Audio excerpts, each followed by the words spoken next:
Sean todos bienvenidos, mi nombre es Jonas Chávez y quiero invitarles a que juntos seamos psicólogos. En esta ocasión quiero hablar acerca de la época colonial, su forma de gobierno, el proceso de independencia y también la República Federal. España estaba ejerciendo mucho dominio político, obviamente, durante el tiempo colonial sobre América. La forma de gobierno que ellos tenían eran los virreinatos.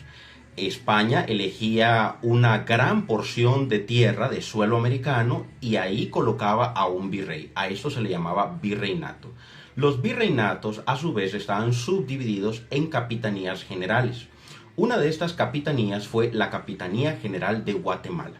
Esto abarcaba lo que hoy conocemos como Chiapas, parte de México, Guatemala, Honduras, El Salvador, Nicaragua y Costa Rica.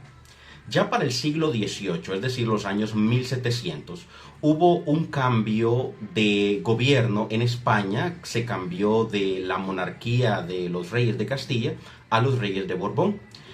Ellos hicieron muchos cambios en cuanto a su política, en cuanto a su gobierno, y a esto se le llama las reformas borbónicas. Tienen que ver con asuntos políticos referidos a América. Algunos de esos cambios lo que perseguían era transformar el gobierno que había en América, los virreinatos, quitando a las personas corruptas. Eso es muy bueno, eso es muy beneficioso para cualquier gobierno.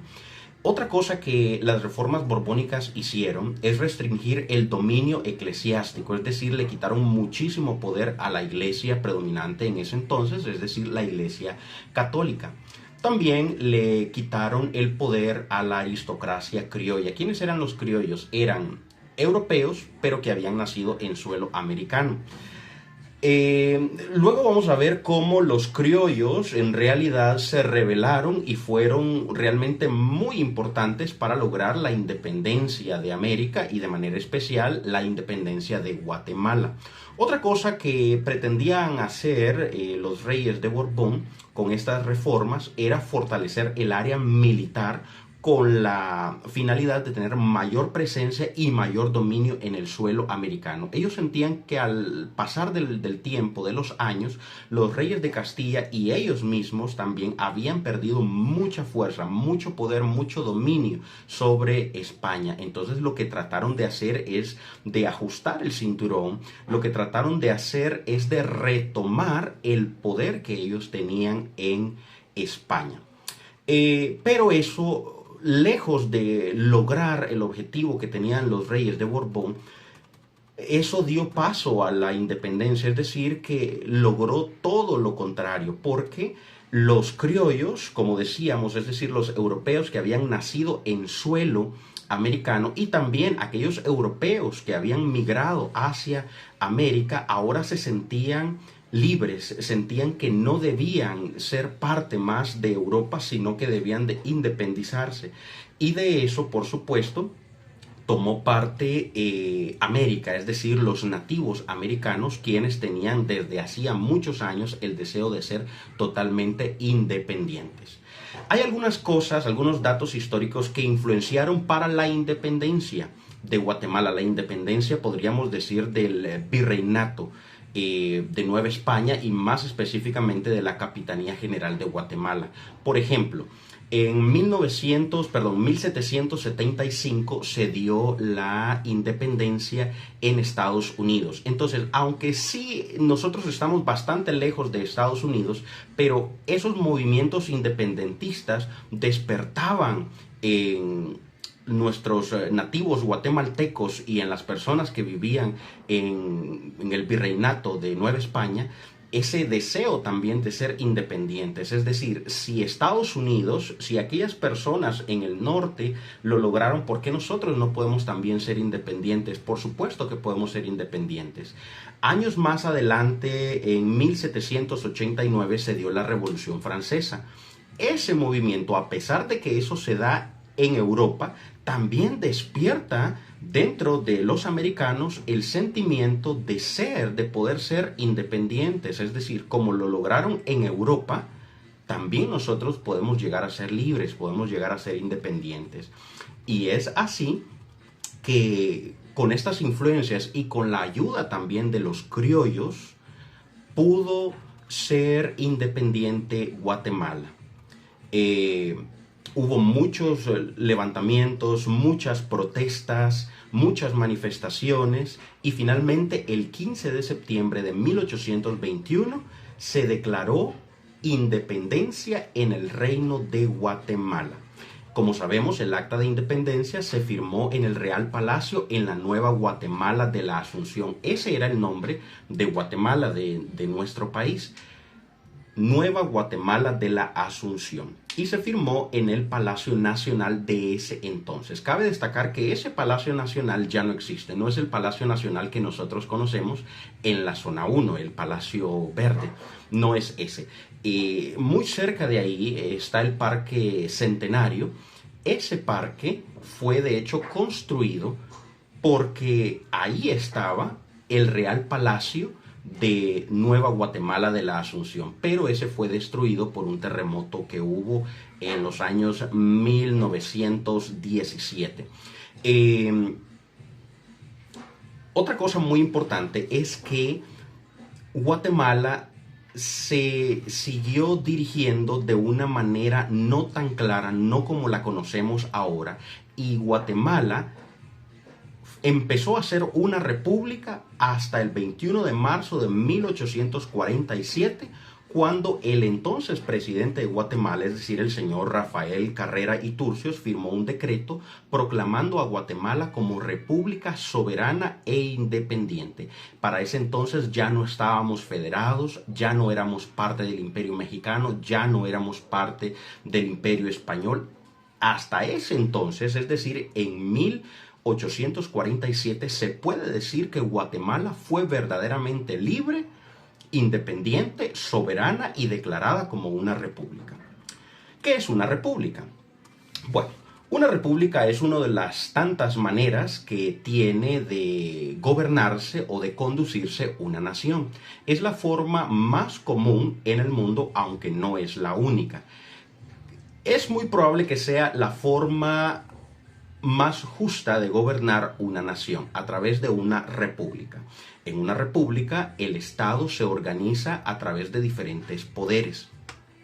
El poder ejecutivo, que reside en el presidente, el poder legislativo, que reside en la Asamblea Nacional o en el Congreso, y el poder judicial, que tiene que ver con los jueces, magistrados y todas las personas que imparten la justicia. Guatemala, después de la independencia, después de que se firmó el acta aquel 15 de septiembre de 1821, Guatemala podríamos decir que no estaba preparada para ser libre, no sabía cómo ser independiente. Entonces Guatemala lo que hizo fue adherirse al Imperio Mexicano. No tardó mucho siendo parte del Imperio Mexicano y luego se salió del Imperio Mexicano para formar, junto con los otros países centroamericanos, Guatemala, El Salvador, Honduras, Nicaragua y Costa Rica, lo que se conoció como la República Federal.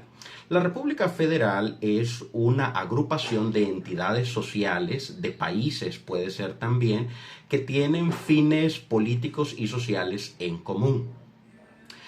Tienen una división territorial, una división política, pero tiene cada territorio la facultad de autogobernarse.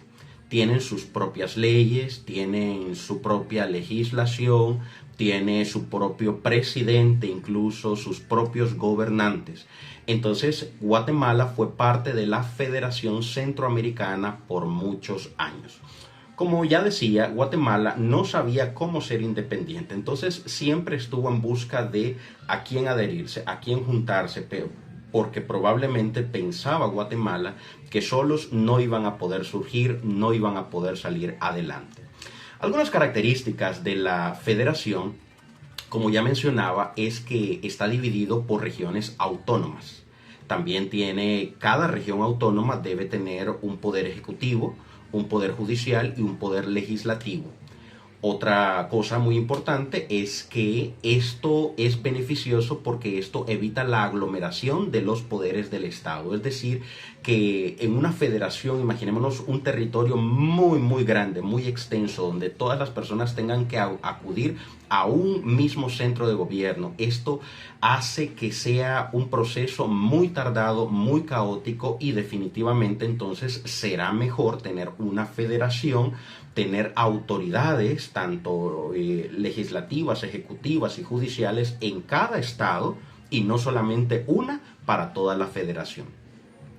Otra cosa muy importante, otra característica de la federación es que tiene una administración central que se encarga no de los asuntos particulares, sino de los asuntos de cada ciudad-estado, de cada autonomía o de cada país por el cual está conformado. Otra característica de la federación es que hay recaudación de impuestos de todos los estados para el gobierno central. Y otra característica, tal vez la más representativa de la federación, es que hay participación de todos los ciudadanos a través del voto. Este tipo de federación surgió allá en Roma en el siglo VI antes de Cristo, es decir, que es una forma de gobierno muy antigua. No es de nuestros países, no es propia de América tampoco, sino es de Roma, del siglo VI antes de Cristo, cuando las personas ya estaban cansadas de las monarquías, estaban cansadas de la forma de gobierno absoluta, soberana de parte de los reyes, donde nadie podía ser contradicho, donde nadie tenía voz ni voto, sino solamente el monarca. Entonces las personas llegaron a cansarse, y las personas mismas, el pueblo mismo, propuso esta forma de república federal. Entonces a los romanos les debemos esta forma de gobierno. Muy bien, otra cosa también muy importante es que nosotros tenemos un ejemplo cercano de lo que es una federación. Por ejemplo, después de que el Imperio Mexicano decidió precisamente ya no gobernarse a través de la forma imperial, que ya no hubiese un emperador, sino que hubiese una persona delegada por el pueblo a través del voto popular, entonces pasó de ser un imperio mexicano a ser una federación mexicana. Porque la forma de imperio, al igual que la monarquía, es muy arbitraria, es muy soberana, es muy... puede ser en algunos casos antojadiza, obsoleta, arcaica y nada representativa. Entonces, por eso los mexicanos tuvieron a bien en 1823 pasar a ser una república federal. Luego de eso, en 1835, unos cuantos años después, ya pasaron a ser una república centralista, que es como la conocemos hasta el día de hoy. Es decir, que a pesar de que está compuesta por diferentes estados, todos los estados tienen las mismas reglas, las mismas normas, porque es una república no federada, sino una república centralista. Quiere decir que hay un poder legislativo central, un poder ejecutivo central, un poder judicial central también. Es decir, que aunque hay muchos estados, el estado de Chiapas, el estado de Guanajuato, ellos se rigen por la misma norma del estado de la República Central. Ya un caso más cercano lo tenemos con la República Federal de Centroamérica, de la cual nosotros fuimos parte, por supuesto. Esta se conformó después de que Centroamérica quiso ya no ser parte del Imperio Mexicano. Nos cansamos del Imperio Mexicano y quisimos ser independientes, pero por etapas. Todavía no tan independientes como lo somos ahora. Y conformamos lo que se conoce como la Federación Centroamericana. Como ya sabemos, estuvo conformada por los 5 países centroamericanos, a saber, Guatemala, El Salvador, Honduras, Nicaragua y Costa Rica.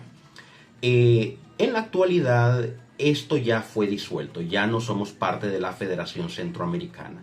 Lo que han quedado son, podríamos decir, vestigios de la Federación, el sueño de que seamos una gran nación, de estar unidos. Tenemos tratados de libre comercio, de libre mercado, tenemos vía central, carreteras que conectan Centroamérica, pero cada país centroamericano mantiene su autonomía e independencia. Muchas gracias por su atención.